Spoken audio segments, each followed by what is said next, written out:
going into it, even though this was my project and my vision coming to light, it doesn't mean that uncovering my physical scars and uncovering my body was an easy feat for me. It's not like I was skipping in there, like just dropping my shirt and saying, take me as I am. It really wasn't like that. There was a lot of sleepless nights leading up to it. And Yeah. and just again, all of that trauma and emotion of processing like your body. You don't even look at your own body. So how is somebody else going to see you when you can't even stand to look at yourself?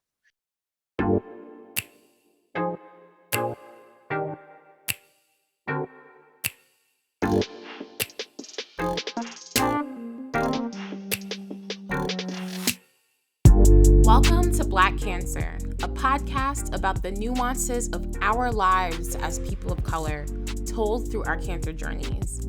I'm your host, Jody Amburi. Our guest on today's episode is Michelle Audoin. Her journey with her body and her breasts started when she was just 14 years old. How do those moments of fright and trauma come back to us years later? What do we learn about not only accepting our bodies, but defending our bodies against racism, articulated as disbelief and erasure? Well, it's a journey. And you can learn more about Michelle's journey and how she created the Breast Recognition Project, a beautiful catalog of the mastectomy scars of women of color, in just a few moments. But before we get started, I have to remind you to check out the show notes for links to these amazing photos and the stories of the women behind them. Here's my conversation with Michelle. Sometimes I think when we look at Black women and we forget that we were once Black girls who didn't know yet that the world expected us to be superhumanly strong. That we were still girls trying to figure out who we were, how we felt about ourselves, learning about our bodies, trying to interpret all these external messages about who we are, and how that was impacted as we started to engage with systems and institutions around us, right? And it made me think about, I had this back issue when I was a kid. And so very early on, I was always kind of like in and out of doctor's offices a lot, which for me in my situation to then in adulthood be in and out of doctor's offices triggers that little girl and the fear and the anxiety and a lot of the miscommunication and mistreatment sometimes in the healthcare system. Yeah. And a lot of times I felt like people just like don't understand me. And that has shown up constantly in my life. Anyway, like I've been haunted a bit about your own experience and how much it's connected to mine, and I'm sure how much it connects to other people. And so, can you tell me about your first experience with your own breast health Yeah. and your interactions with the healthcare system, even as a child? Yeah. I can definitely identify with growing up as a young Black girl and that transition into womanhood, and then these expectations of society on you to be stronger or something else than what you really are when you're just a child. And I was one of those girls who was always the tallest in the class. I grew at a very young age, and I grew very, very quickly. In grade 5, I was probably taller than most of the grade 8 boys. I just grew quickly at a very young age, which set me into puberty at a very young age. And so you're not really coming into your own body. It's just like it's taking on its own form. It's growing at a rate that you're not ready for yet. And then at 14, as your body is continuing this transition from girlhood to womanhood, and you're taller than everybody else, everybody has these expectations. Because you're taller, you can maybe tolerate more, or you need to be treated like you're older than what you really, really are.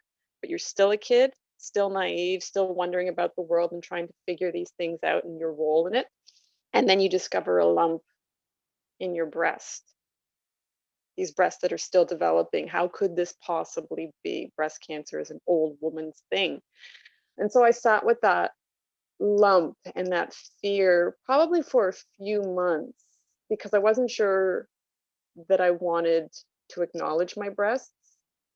I wasn't sure that I wanted other people to be looking at them and to touch them. So I was really afraid of my body and what was going on with it and all of these changes. And then eventually the anxiety and the stress of it got the better of me. And I approached my mom and I said to her, listen, I've got this lump in my breast. And, she was 100% supportive, took me to the family doctor and took me to see some specialists. And, the ball just started rolling from there, from appointments, biopsies, and what have you. But it was a lot for a young girl. Even though I was 14, I still consider myself a young girl because you are a girl, you're not a woman. And so that was a lot of stress, anxiety, pressure to be put on a young kid. Why do you think this particular instance with the lump is something that has been so imprinted on you? What made this particular discovery of the lump in your breasts so impactful? There's a lot of reasons why it imprinted on me. One is because at a very young age, as my breasts were developing, I became hyper aware of them. And this idea that, you know, there was something wrong with my breasts from a very young age. As they were developing, I felt like something was wrong. So that was really scary to deal with at a very young age. Another thing was, going through the healthcare system and feeling like people were maybe perceiving me as being older than what I was, or that I could tolerate more. As you said, as a Black woman, sometimes people have expectations that you can tolerate pain and deal with things differently. What really had a negative impact on me was the biopsy process. So going into a doctor's office with two older white men and having to take your clothes off for them and bare your breasts and have them touch them and insert a needle while you're standing there to take a biopsy sample. For me, it was one of the most inhumane experiences that I can recall, going through. And that stuck with me for a very long time as well. And then there was the physical scar afterwards. We did proceed to have the lump removed. And so they made an incision around the side of my nipple to sort of like hide the scar. But what it ended up doing was healing in such a way that there was a big lump, a big ridge right around my nipple. And so my nipples on my breast didn't match. You could see that something was off with one of them. And so it was just this constant reminder as I was growing up, and looking at my body when other people maybe might have celebrated their womanly bodies. I was always trying to hide mine because I was aware that there was something different about it. And there seems like a misunderstanding of how people with darker skin heal and the decisions around kind of where incisions go. And I don't know if like anyone even talked to you about like how this whole process would impact you and your relationship to your body as you're having a developing and growing body. And I think people sometimes discount some of these things as cosmetic or these kind of interactions temporary because at least you have the lump removed. Like at least there's this like larger accomplishment Hmm. without really paying attention to the impact of the process and the scars. Like, Yeah, there's scars on both levels. There's the emotional scar, which was something I never felt like I had a voice in expressing, because my primary concern was that I had a lump. What did we do? We solved the problem. We took the lump out. But that whole process of going into the doctor's offices and having somebody at the age of 14, two older men in there, doing what they need to do, which is take care of your lump. But I was not prepared for that going into that was what this experience was going to entail. And I just sort of had to swallow all of that. And then there's the physical scar as well. So there's a lot to process there. There's the emotional and the physical. And there wasn't support for either of those. for them, they did their job, the problem was solved, she can go on. It was a benign cyst, is what I was told. So there is no issue. But moving forward from that day on, and discovering other lumps and just always questioning this, like, what is this lump this time? Do I want to put myself through that process again and have two older men disrobe in front of them and have them touch your breast and poke at them? I didn't want that. Didn't want that. That scared me. So how do you think that experience at 14 and everything that followed that in those immediate months or years, like how has that impacted you now decades later?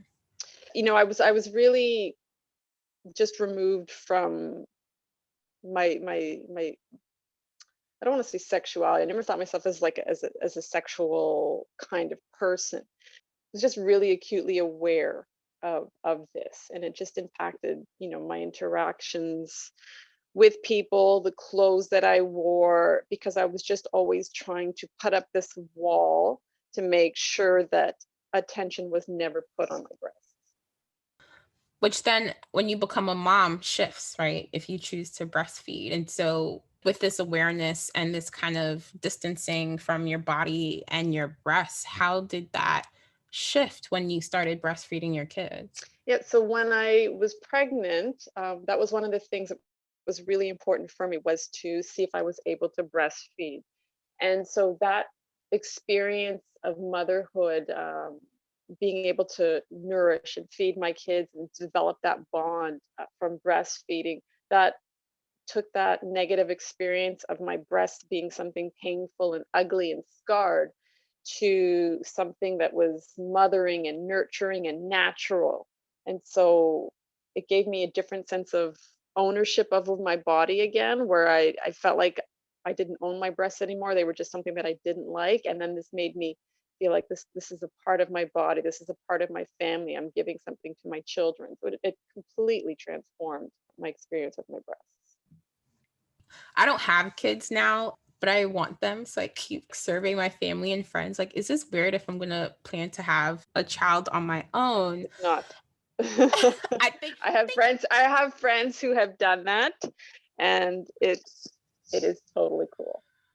thank you for that affirmation, Michelle. I appreciate that. And I think about that bonding and what does it mean to put my body in service of, like you're saying, like nourishing your child, nourishing your family. And that feels very scary to me now, thinking about that possibility post this new relationship to my body after my cancer surgery, and the fact that like currently now like 70% of my body's numb. And so what does that mean when I need to have that close proximity and like sensory impact with children is something that I feel really nervous about, and also something that nobody thinks is important to talk to me about when I talk to my doctors about, motherhood and what this body means. So I think like in my situation, I'm trying to think about that post this body change. But then when I think about your story, navigating this transformation with this relationship to your body, with your this relationship to your breasts, but then finding new lumps. Can you talk to me a bit about like how you found the lumps in your breasts and what that engagement was like to then make the decision to pursue this as something you want to figure out like what the heck is going on? Yeah. So after, from the age of 14 beyond, it wasn't like that one breast cyst that was removed was the only one. And then all of a sudden, years later, I developed breast cancer. That's not how the story was for me. So it was me discovering other lumps and me developing, as an adult, finding my own family practitioner and developing a relationship with him and feeling comfortable with him doing breast exams on me and feeling that that was important, and him making referrals to have those lumps checked out and scanned and what have you to reassure me. So, into my adulthood, there were always other lumps. I shied away from doing those biopsies because that was a very traumatic experience for me, but I sort of took confidence in the fact that I was being monitored. And I think I communicated pretty clearly with my family practitioner that I was concerned about breast cancer. And so when I was nursing my daughter, and then I'd had a lump, and then it seemed like it got bigger, and then he made a referral for me to see a breast specialist, a breast cancer specialist. When I went to see him, I think I was in his office literally for 2 minutes. He basically took his two hands, squeezed both my breasts like he was, touching that, bread in the bag to see how soft and fresh it is. And he said to me, you know what? You've just got lumpy breasts. You've got nothing to worry about. And the appointment was over. That was the end of it. There was no conversation about what do I do if I discover other lumps? Should I be bringing this up to my doctor every time I have a lump? So I sort of came away from that appointment. Well, he's the expert. I'm just going to have lumpy breasts. I have to live with it. But just because somebody tells you something doesn't mean that you actually believe it. When I was nursing my son, there was a lump that had been there for years, and something in the back of my mind said, it's different. It feels a little bit different. At the same time, the voice of this breast cancer specialist telling me, you've got nothing to worry about. You've got nothing to worry about. You've just got lumpy breasts, is playing in my mind, and so I'm sort of torn between the two. Do I go back to the doctor's office and say, listen, I know this one is always there. Can we look at it again? Versus the expert told me there's nothing to worry about. So I let it go for a few months, and then finally got the better of me. And I just went to my doctor and said, listen, can we look at this? And we got the ball rolling. And so from the ultrasound, we saw that it looked different a little bit. Went to the hospital and had a mammogram, biopsy, another biopsy to find out that it was actually the original lump that had been there for years had changed, and it was now cancerous. How did that land on you that, like, yes, these people are breast cancer specialists. That's great. I'm a specialist of my own body and my own experience. And it's almost as, I don't want to call it gaslighting, but that's what it feels like when it's like, I know my body, I'm telling you that there's something wrong. And then you're telling me with your kind of bread bag squeezing examination that there's nothing wrong. And then fast forward many doctor visits later, it is exactly what you knew and were concerned that it would be. Where was your mind in that? Like, how does that make you feel to be at the end of that? And you're like, I freaking told you. Yeah, I was really, really angry that I let myself believe this other person, that I felt like I was finally at a place where I was in tune with my breasts and I was nurturing and feeding my kids. And then all of a sudden this happened, and it felt like my body was failing me again. And then I felt like the system was failing me because I was not made aware that I was still at risk of getting breast cancer. I was just led to believe that everything that I experienced there on after from that, specialist appointment meant that I was fine.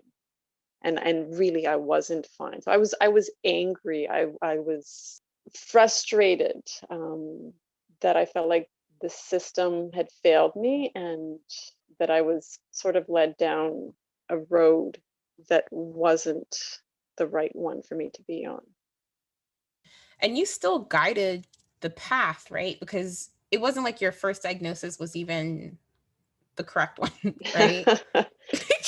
Can you tell me a little bit more about your diagnosis journey and even you shepherding them through that path?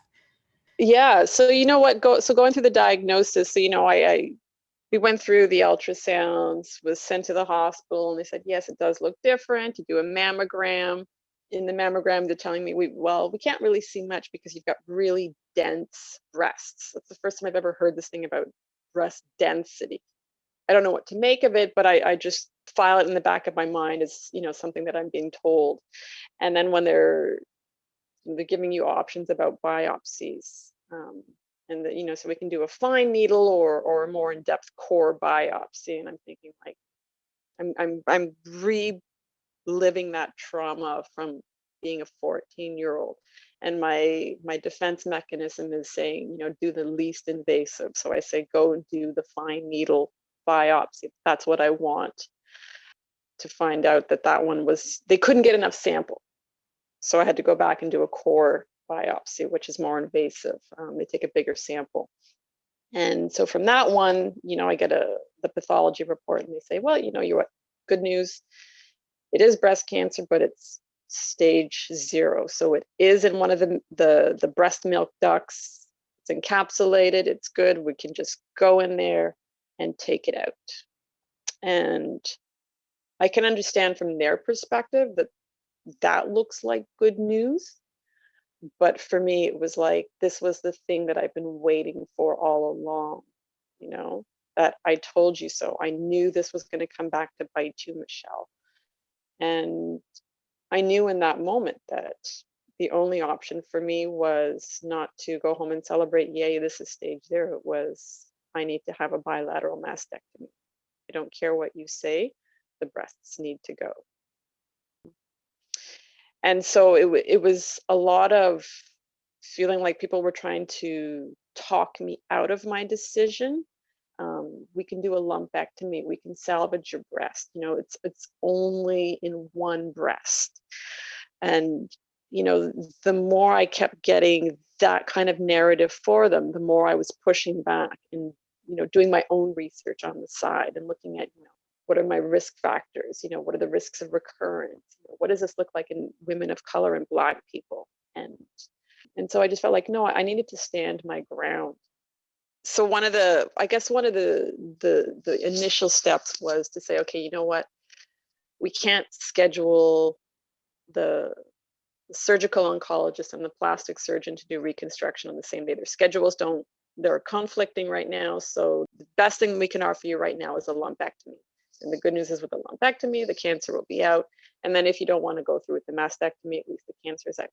And I said, well, let's do the lumpectomy, get the cancer out, but just know that you need to schedule me for the mastectomy after that. I'm not stopping there, And so lo and behold, when we get the pathology report from the lumpectomy, it's actually not stage 0. They found some other things that they did not pick up in the mammogram. This was a much more aggressive breast cancer than they'd originally thought. So I said, we're still doing this mastectomy thing. Went through with that. They took a couple of lymph nodes out. And then they said, well, there's just micrometastatic invasion in one of the 2 lymph nodes we removed. Good news, you're stage 2. We removed that lymph node, take some, hormone therapy pills, and, we'll talk to you in a few months. And I said, you know what? No, that just doesn't sit well with me either.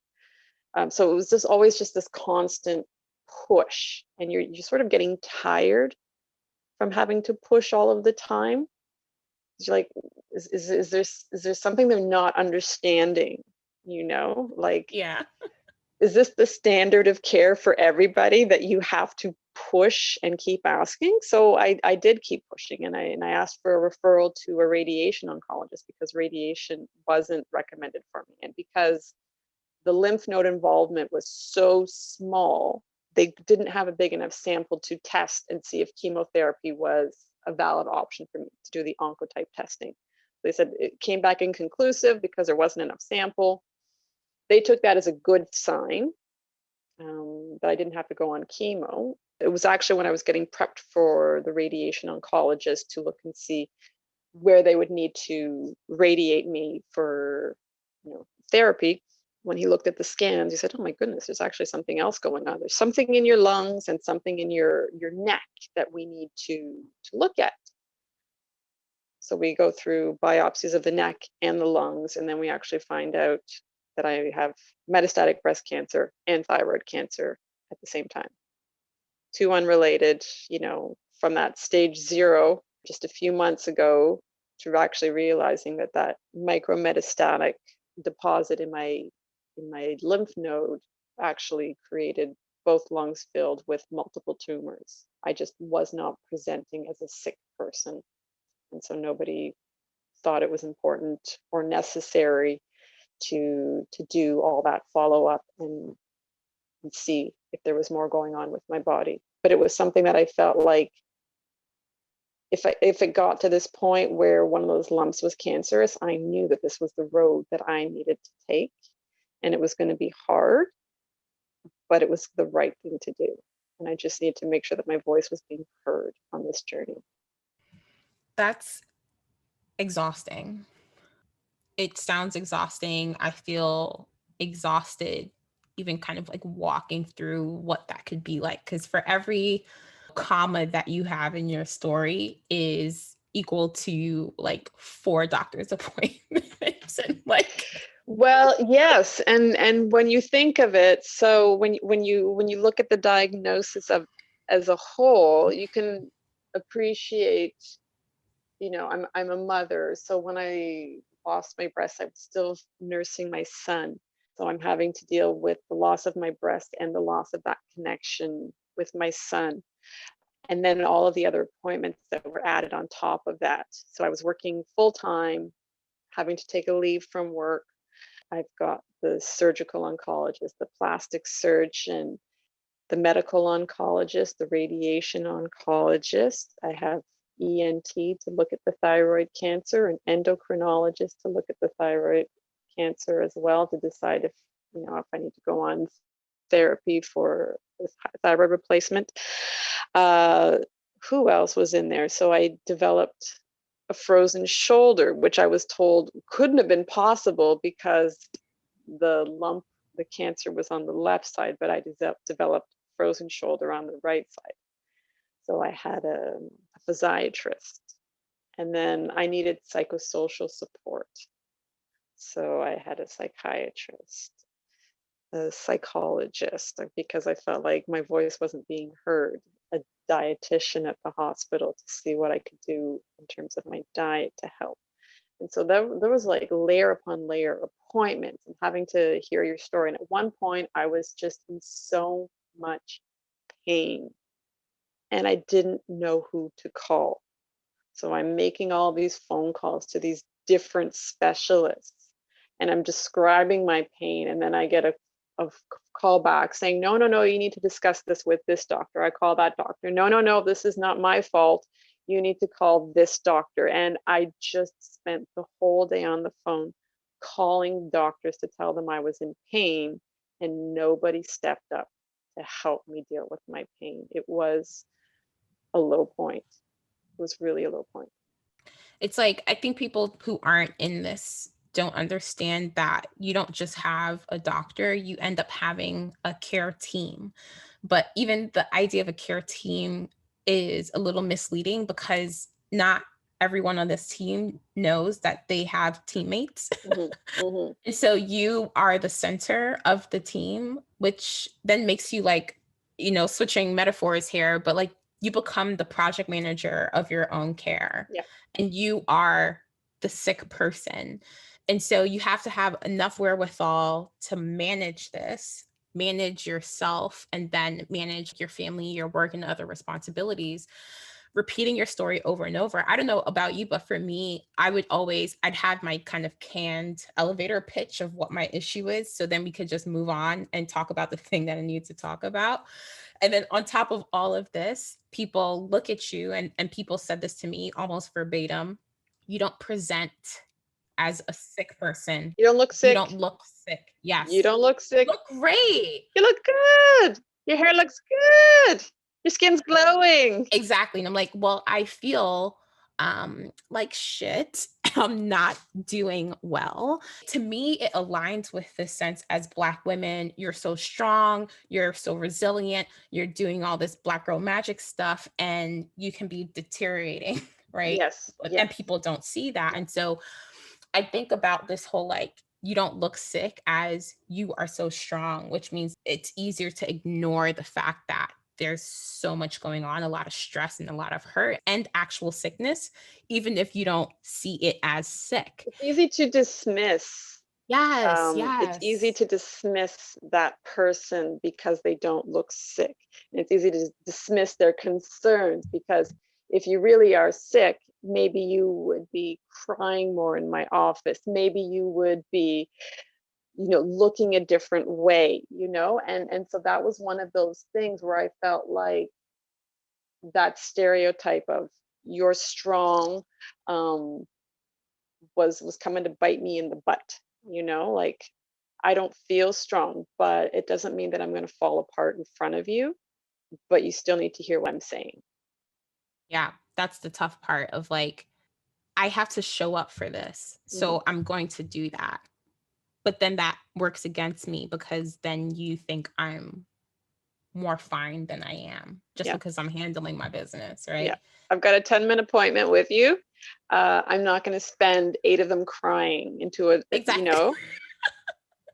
Exactly. And then you spend the last 2 minutes like trying to rush your situation. So Yeah, I think this aligns with what you're saying around like there's this diagnosis of metastatic breast cancer, and then there's being Black having cancer. yeah. I don't know if you have anything that you want to share more about, how your Blackness comes into play as you're navigating your healthcare. Well, I think the care that I got was is good. I'm getting good care. I'll be clear about that. But I feel like some of the experiences are definitely related to being Black, sort of feeling like you're not being heard. At one point, my mother, who is white, I felt like I was asking questions and feeling like I was not getting the depth of answers that I wanted. Or sometimes my questions are being dismissed, or we'll talk about that at a later time when you're ready for it. Why do you think I'm not ready for this information right now? Like if I'm asking you the question, it's because I want an answer to it. And I felt like a lot of those experiences of being swept under the rug or being dismissed, or asking me frequently, like, do you understand what we're saying? Like somehow I'm less intelligent. And so I felt like in those experiences, I felt like myself shrinking. That was really hard to be there in those moments and feel like the reason why they were addressing some of my concerns was because I brought my mom in, who's also a retired nurse. So she understood how to navigate the medical system as well. And so I felt like, as a woman in her 40s, I should not have to bring my mom to my doctor's appointment to have my concerns addressed. I was like, this is crazy, but this was the situation that we found ourselves in. That was really, really weird. That's a strategy that I've heard a lot of Black women, a lot of women of color in general use, is to bring up a white person to your appointment who loves you. Like I've heard stories, people like, oh, they weren't listening. So I brought my white spouse or like someone who loves me who's white. Like, can you just come with me to this appointment so they can listen to me? Crazy. That's crazy.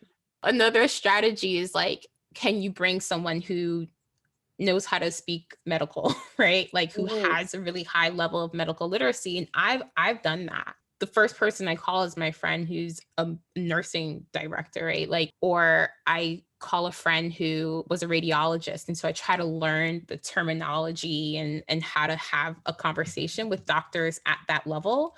So maybe they can maybe not see my Blackness as much and try to respect me a Yes. little bit Yeah. more, to try to like elevate my standing and game the system of their biases Yeah. to my advantage. Like quick story, there's this comedian that I really like, Sarah Jones or something, I think, but she does a lot of impersonations of people of different races and ethnicities and life experiences. And so she was telling this story about how she's like walking down the streets in LA with her friend and they jaywalked and they got stopped by police officers, her and another woman of color. And she's being mistreated by them in a way. And she said she was trying to figure out quickly, like, how can I elevate my status? And she went straight into her British accent character that she has. Yes. And Yes. she's like, that kind of let her off because they have this bias that British people are like cool, smart people and you don't mess with them, right? That's right. That's That's why I feel like I get to do that. When you bring your yeah. white Yeah. person, like you're trying to, Completely. Completely. that's a way to try to kind of bring your army and stuff. But I feel like this. I'm curious what your experience is like. I feel like I have to carry the weight of racial inequities and all these negative experiences that I had. And there's this whole armor that I have to just go to a doctor's appointment when you're supposed to be the most vulnerable. Yeah, it's always it's really really funny because you'll so many people they'll always say, breast cancer doesn't discriminate, you know. And I think it's very naive to say that.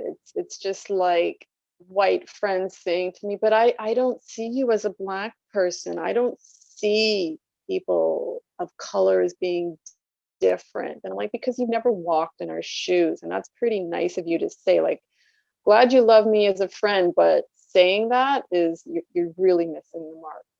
Really missing the mark. And so when people say that breast cancer doesn't discriminate, talk to somebody who's, black or indigenous person of color going through the cancer experience. And then you hear what their experiences are, and then you tell me to my face. Yeah, people who say that have no idea about like social determinants to health and Mm, like how different one person's journey can be just because they occupy a different body, and like the meaning that we ascribe to what different bodies look like and how we should respect them and respect those people. And so as I think about like discrimination in the process and in the journey, I would love for you to share more about the reconstruction part of your journey. yeah, so navigating the breast reconstruction part was really, really stressful for me because I think it's pretty well known that when you're going through any kind of medical procedure, the healthcare team that you're assigned to, they usually try to upload you with information about what to expect, how to care for your body, your scars, whatever, your pain management, all of those things you get ahead of time so that you have time to process it, and it gives patients better outcomes, sense of control and better outcomes. And so I was looking for that for myself. And so part of that was dealing with the scars. So from my surgery when I was 14, it left a definite scar around my breast, around my nipple. And that I was always acutely aware of. And, as a little girl growing up and you get cuts and boo-boos, I was aware that black skin often heals differently.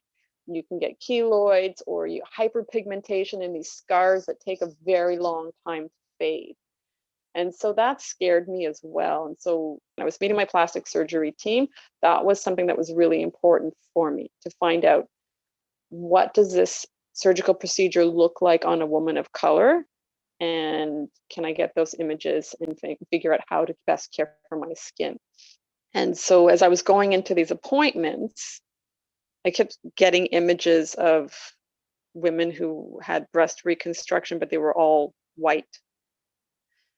And, so then I started hanging back after these appointments and saying, okay, I got all the information, but there's this one component that's missing for me. And I need to see what this reconstruction surgery looks like on somebody who's got a darker skin color. I need to see it on black women of color who look like me. And it just kept being dismissed.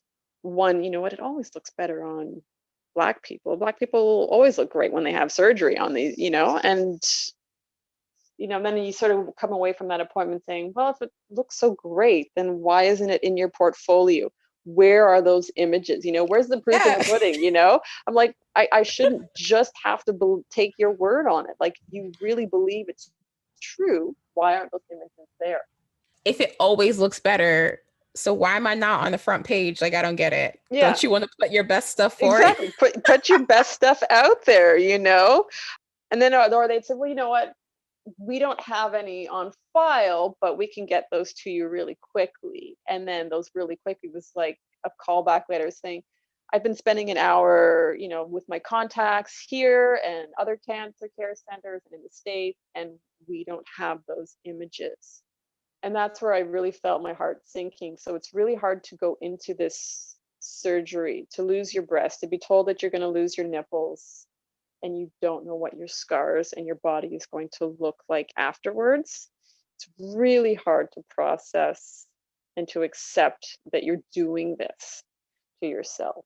Um, and so I went into this not knowing what I was going to look like, and not knowing if what I looked like afterwards was normal, and not being given clear guidance about how to manage my scars and to alleviate some of that stress and anxiety. Like, I'm doing everything that I can to make my scars look better, but I wasn't given that.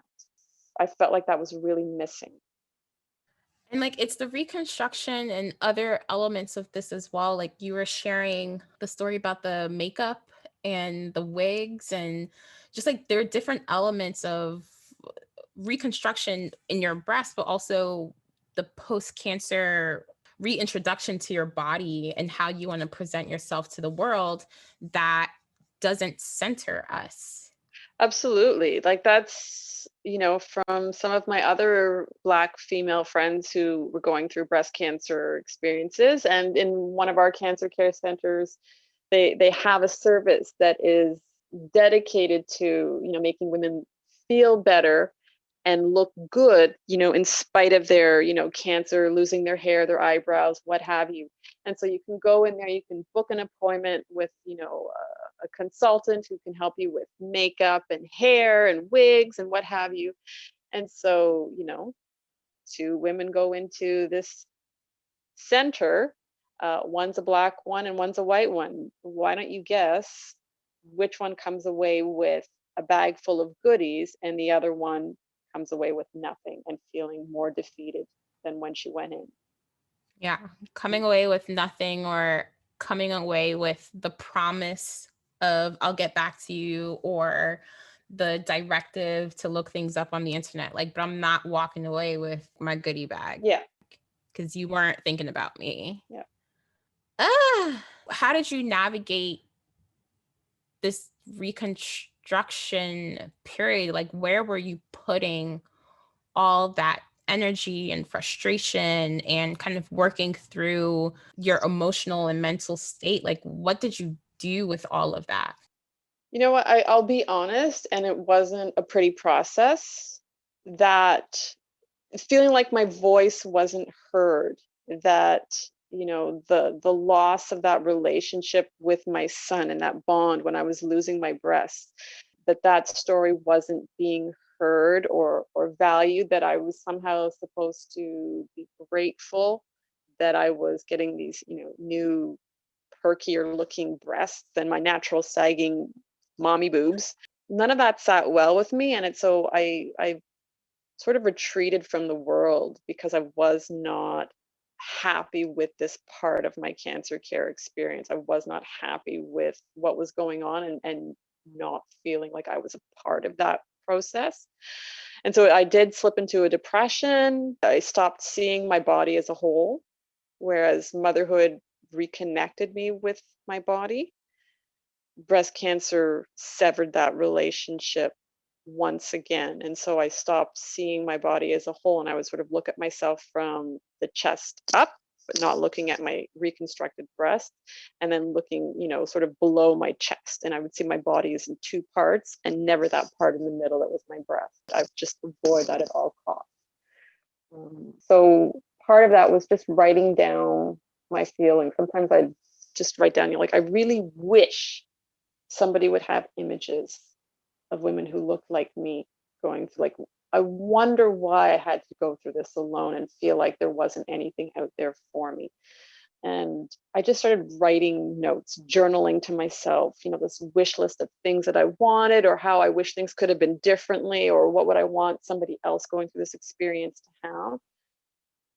And then I just gave it a name. I just called it my breast recognition project. And it sort of made me feel better about myself, because I was just processing my emotions and writing them down.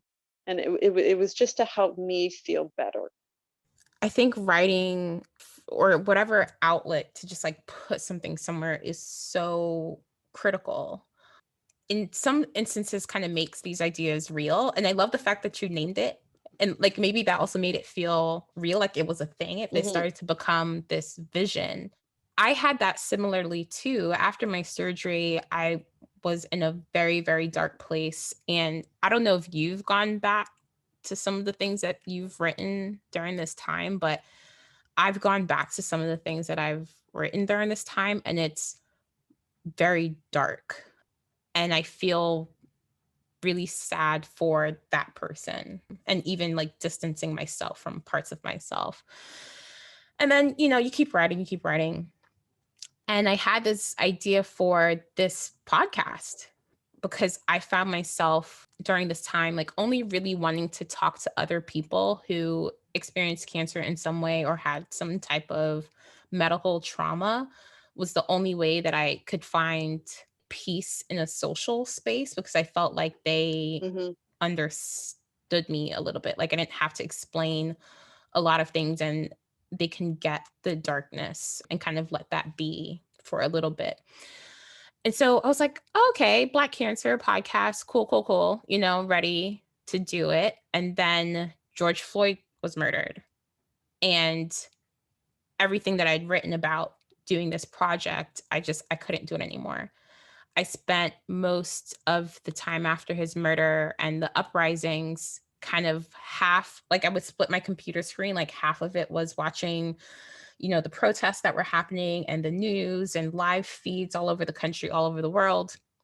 And then the other part of my screen, I just kept watching Hoarders. I don't know. I just wanted to watch Hoarders. I watched episode over and over and over again. Like I just wanted to see other people's problems, Right. And so, and that was happening for a very long time. And I was like, I can't do this podcast. Like I couldn't create then. And I've talked about this before. There was a particular protest in Seattle called White Coats for Black Lives. And they were trying to activate the medical and public health community around Black Lives Matter.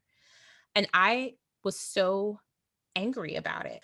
And so I want to hear your story. What was it like for you to see health organizations make statements about supporting Black lives when I'm like, I've been in your offices and I didn't feel this support for Black life? Like, Yeah, it was everybody sort of like coming out of their vacation mode and realizing, holy crap, Black people are angry and we better do something about it because the whole world is watching. And, George Floyd's murder sickened me, it saddened me, as it would anybody, rightly so. But on a different level, when you're a Black person, it re-traumatizes you. It was really hard to move forward because it was bringing up all of those experiences from your childhood, from watching your family members, your siblings go through things, what you go through in your career, and feeling like all those barriers that have been there. And it took, somebody filming a Black man's life being snuffed out of him for people to wake up and take notice. It's really hard when you're dealing with trauma to pick up the torch and want to join that battle as well. So I had to take a moment to process that trauma, but also not be afraid to name it when other people were trying to sort of like sugarcoat it, so to speak, and put out statements and say, well, you know what? We believe in diversity and equity, and this is one of our core mission statements. We know we're not perfect, but we're going to do better. And thank you very much. That wasn't cutting it for me. It really wasn't cutting it for me. So I found myself, when I was seeing those kinds of statements, revolting against them and sending letters and messages to whoever sent that out and say, listen, it's not enough. It really isn't enough. You just cannot put out a statement without really listening to the stories of the people who are behind this movement. Those people that have been left behind as an afterthought for years and years. So it came from a place of vulnerability, my breast recognition project, but it was also authentic because it wasn't me sort of riding on the coattails of George Floyd. It was really me just being, I need people to really hear what it's like being a Black woman going through this breast cancer experience, and not for somebody to say that we value all people and breast cancer doesn't discriminate. No, you really need to hear how much breast cancer does discriminate and how my opportunities are so vastly different from somebody else from a Eurocentric background. How did the breast recognition project come to life? So there is a breast cancer group that's based here in Toronto, and it's called Rethink Breast Cancer. And Rethink Breast Cancer, in light of what was going on with George Floyd, had put out some statements as well, which just didn't jive with me. And so I had reached out to their executive director and said, you know what, this isn't okay, this statement that you're putting out, and these are my reasons why. And I wasn't expecting much from it because other letters that I'd sent to other organizations sort of fell on deaf ears, or you would just get more platitudes and, brushed under the rug kind of thing. But she actually followed up with a phone call.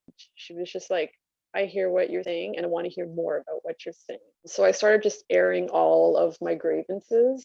And then I said, you know what, while we're here, just let me tell you everything that's bothering me. And this whole breast reconstruction thing has been bothering me. It's been 3 years since I was diagnosed with metastatic breast cancer, 3 years since I lost my breasts. And I still don't know what to do with my body. I still don't accept my body. And I still don't have options. And this is eating me alive.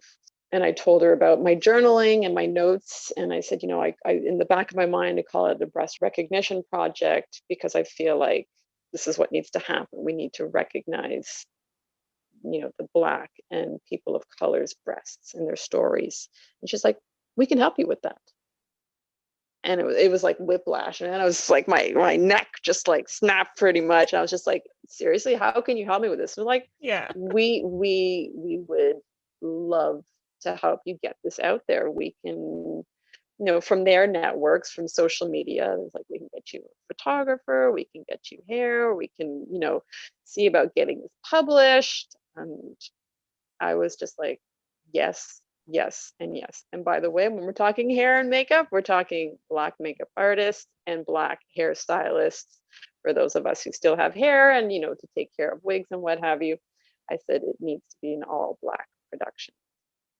let them know. Black in front and Black in back. People don't realize that I don't just want to see Black and brown people.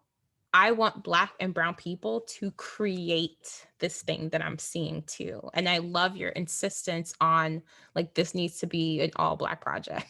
Yeah. Yep. I know what it is because I've been looking at them pictures, girl. But what is the thing that you made? So the breast recognition project for me, first and foremost, it was a cathartic project. I needed to take those notes in my journaling and give them life. And so it was feeding a cathartic purpose for me. I needed to have that moment where my voice was really heard. And how was it heard was by writing about my experiences of what it was like going through breast cancer as a woman of color.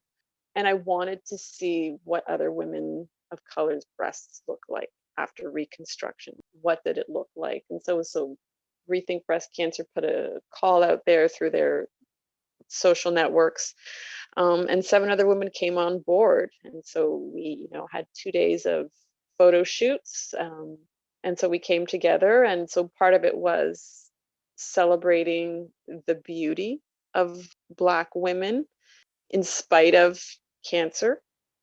So just really feeling beautiful and good in your own skin. And that was something that was really, really hard. Like, because you feel like cancer's taken everything away from you. Like there's no sensation in your breasts anymore. You've got these scars. Some of the women had lost their hair and their eyebrows. But to be made to feel beautiful in that moment and feel strong and confident in who you are in that moment, and to feel like people care about my story, it was all encompassing, and so that was really amazing to have that experience.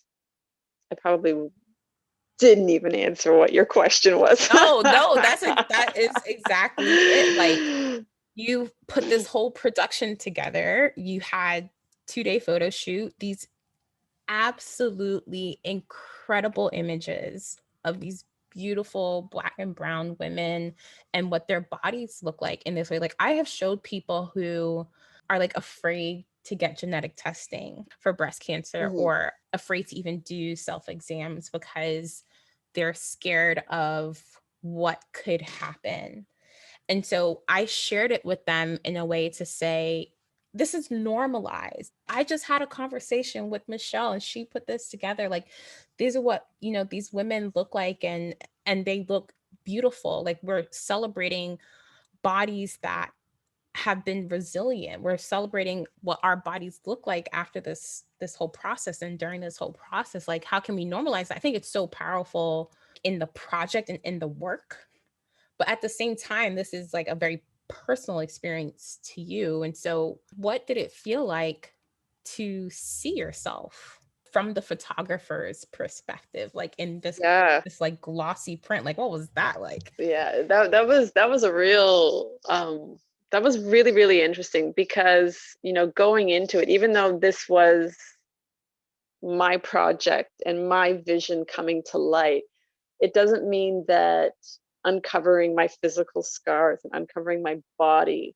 was an easy feat for me. It's not like I was skipping in there, like just dropping my shirt and saying, "Take me as I am." It really wasn't like that. There was a lot of sleepless nights leading up to it, and Yeah. and just again, all of that trauma and emotion of processing like your body. You don't even look at your own body. So how is somebody else going to see you when you can't even stand to look at yourself? So all those doubts were in the back of my mind. And, you know, the photographer, she did a really phenomenal job of just like, you know what, there is no pressure. Sit how you want, take some pictures. I might give you some guidance. And then very quickly she started just showing me what she had on her camera. And it's just like, wait a minute, that's a beautiful Yeah. picture. Yes. Wait a minute. Yes.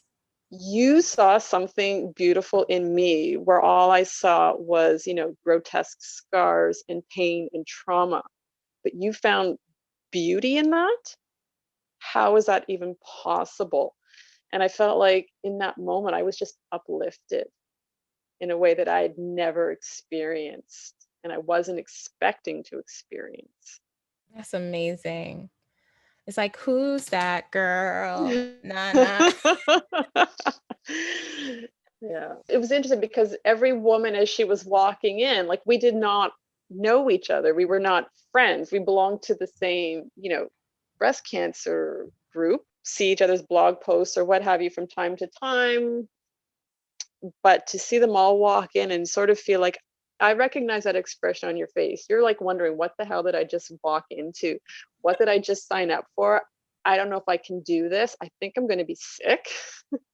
And then to see them walk off the set looking uplifted, joyous, relieved, proud, beautiful, strong. It was the same experience. I was there for both days of the shoot because I wanted to see all these women and see, thank them for raising their hands to be a part of the project and giving a voice where there was none before. And it's this one sense of like, you see the transformation happening within yourself, and then you see the transformation happening within these other women. I don't know how you took it, but if it was me, if I was responsible for making this happen, I think I'll be bursting from the inside out. Like, just thinking about the impact that this can have on so many people, to be able to feel even a fraction of what you were feeling. in that moment is, I mean, I would explode. I would absolutely explode. That's really sweet. Like, you know what, it is. It's when talking with the other women and just seeing how they had been like me. They just sort of bottled up these experiences and their voice because I didn't feel like there was an outlet for it in the cancer care community. But all of you can see that all of our experiences are very similar. There's that. So there's giving, Black and people of color a voice and putting those images out there and having their stories told and heard. And then there's the other side where, or the healthcare providers, the cancer care providers, for them just really to be aware that, you know what, we do good day in and day out. We help people with their cancer diagnosis, we provide them care, what have you, but we're still missing something. And we had no idea that this is what people were going through. And I think so it's both. It enlightens, one set of the population where it's uplifting another. That's really special to feel like this project has done that. It's filled a void and given a voice where there's been nothing but silence, but then it gives other people food for thought to think about, how can we improve our care and our patient experience? If we're really like a patient-centered organization, then really hearing the experiences of various communities is really important.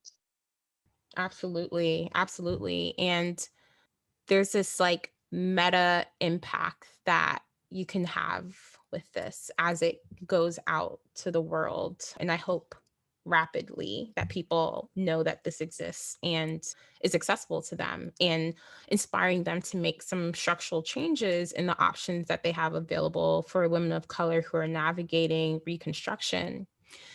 Then yes, your personal experience, but another element of this personal journey is reaching kind of back to not just your own little girl and your relationship to your own body, but what you are modeling for your little girl, your daughter, and how she is watching you in this process. How have you brought your daughter along? Yeah, that's been a tricky one. Even though the breast, nurturing and breastfeeding bond with my son was severed when I lost my breast, little kids, as they go through life, they're always in the bathroom with you, and so he got used to seeing my new breast. He didn't always understand. So it's sort of like they jump from puddle to puddle. So they're in it, they ask a whole lot of questions, they forget about it, and then they're in it again. And so it's like you're constantly retelling the story to them. Yeah. And so that's how it's been for the past 3 years with him, where he forgets, and then he asks the question, why do your nipples look different than mine? And then I go through it again, and why do your breasts feel so squishy? And I explained to him that they're not real, they're implants, and that there's cancer. And so I'm constantly having this conversation with him. On the other hand, for my daughter, getting close to this age where I was aware of my breast and feeling these lumps and not being happy with my body. And so it sort of put up this wall and this fear of going back to that child, that young girl that I was, growing into her body. And then being aware that, I have body image issues and I've had them for a very long time because of this experience, and not wanting to download that onto her. So I sort of kept a lot of my experience quiet from her without sharing with, she knew that I had a mastectomy, she knew that there was reconstruction, she knew that I had no nipples, but because I couldn't accept my body, I just shielded her from that. And I did not want her to see that and go through life fearing her breasts and just doubting her body. Not that I was pretending to be something that I wasn't. It was just, I just wouldn't go there. So I wasn't pretending, but I wasn't opening up either. But when I got my hard copy of the Breast Recognition Project, she was one of the first people that I gave it to. And I said, I know I've been talking to you about this, my vision, and, here it is in color for you. This is my story. This is the women's stories. And her eyes lit up. She was just like, wow, Mom, this is amazing. What you're doing is amazing. You look really beautiful. I love what you're doing. I love reading the women's stories. It's wrong that your experience has been different from other people, and I'm so proud of you for speaking up and putting this together. This will be really helpful for other people. So just that recognition, I felt like it was the right time to open up to her. Yeah, I don't even know what to say to that. Like, I mean, is there any greater impact than to go through some of the worst traumas of your life and to have your child look at you and say that they're proud of you? Hmm. Yeah, I never even like thought of it like that, but yes, yeah, it is. Yeah. A lot of it was like a lot of self-preservation, not to get her involved with it. But I think when I look at how the timing landed with the project, that it couldn't have been any better. I'm in awe of you and what you've been, first and foremost, been able to create for yourself. The space that you demanded for yourself is what created space for other people and what expanded your daughter's idea of good bodies, or what does it mean to go through trauma, understanding that there are different ways of being, and that to be such an important message in your formative years. So I mean, I think there's this temptation that even I'm feeling right now as we wind down to say, look at Michelle, look at everything that she's had to endure, and the biopsies and all the traumas, and the diagnoses and the mistreatment in the healthcare system, and then she made this thing happen. Like, Yeah. let's just wrap this Woo-hoo! with a nice big pink bow with a pink ribbon on it and look at this incredible thing that she did, and everything's great. But it is a seductive narrative It is. that is like not the way life works. So It like, is. what now? Like, what now? What now? Yeah. I'm glad that the project is out there. I'm glad that women can access it online for free. I'm glad that it's being shipped to cancer care centers across the country. I'm glad that it is making people stop and think. I've gotten messages, emails, from doctors to complete strangers, some of them people of color, some of them not, but just all acknowledging, this disparity in our healthcare system, and acknowledging that, the experience of Black women and women of color in the cancer care community matter. And then saying, like, I will do more to try and make sure, like, when I go into my appointments as a white person, if I'm seeing only white images, maybe I can speak up and say something. And I'm like, thank you for that. And I think that is lovely that I'm hearing those things. But where I feel like there's a whole lot of silence is from those big cancer care agencies and those big communities. And nobody's hitting up my phone and saying, you know what? Remember that saying, we're going to do better? It starts with this. And nobody is making that bold statement or step to make something like having a database of Black women. Like, you've got tons of images of white women that you can offer up at your information sessions and in your clinical practice. Why aren't you taking pictures of the Black women? Why is it assumed that everybody wants to see just what plastic surgery looks like and breast reconstruction looks like on a white woman? Why is it assumed that that's the go-to, that that's the norm? Why is there a discrepancy there? And so I come away from this and I'm like, this project shed a light on this inequity, this experience. It filled a need for this kind of project. It filled a need for women to have their voices heard. It's great. It's filled a void, and they can easily say, when a woman of color, a Black woman, comes into their office and say, you know what, here's a website you can go to. here's a resource that you can have that doesn't involve a lot of effort on their part.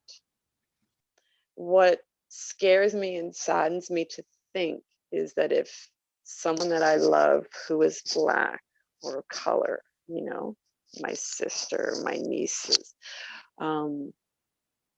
you know, close friends, if they were to be diagnosed tomorrow and went into the hospital and were given breast reconstruction options, their options wouldn't look any different than what mine have been for the past 3 years.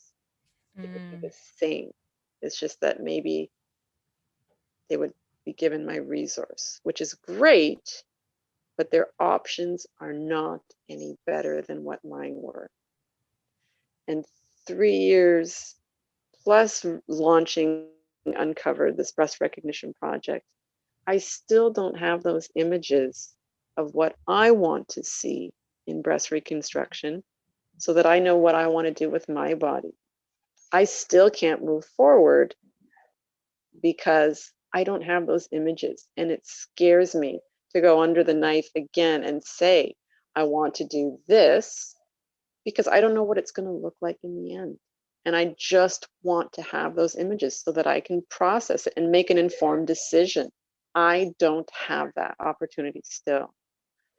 It's like a double-edged sword. It's great that it's out there. It's filling a void and it's shining a light on this issue, but at the same time, we're still stuck in that same place where I have been for the past 3 years. And that's the difference between representation and actually systemically changing your options. It's not enough to just see it. Like, yes, I want this resource that I created. I created something that I needed, yes, but it's not enough. That was just a first step. And so this is what I did. What are you going to do? Right? What are your actions? How are you creating space and options for me that I can actually, not me only just changing my own decisions, but the people that I love and people who are coming behind me who might find themselves in this situation too. As I'm listening to all of this, the narrative is, as Black women, as women of color, we're always in this state of constantly needing to fight for our voice, constantly needing to advocate for ourselves. And in the process of creating the things that we need, we not only help other people like us, but we augment and improve systems. But it's not enough. I can do this thing for myself and other people, but it's not going to be enough. And that is what I feel like we're in, this constant state of fighting for people to listen to us. And that shows up in these like larger system issues. And that shows up when I have to go to the doctor's office every day in these micro moments of our lives. And that's what it is. It's absolutely true. Yes.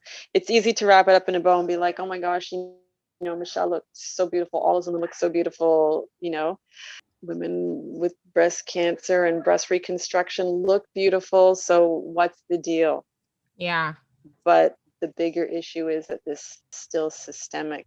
There's still systemic underrepresentation of Black women and women of color in the breast cancer narrative.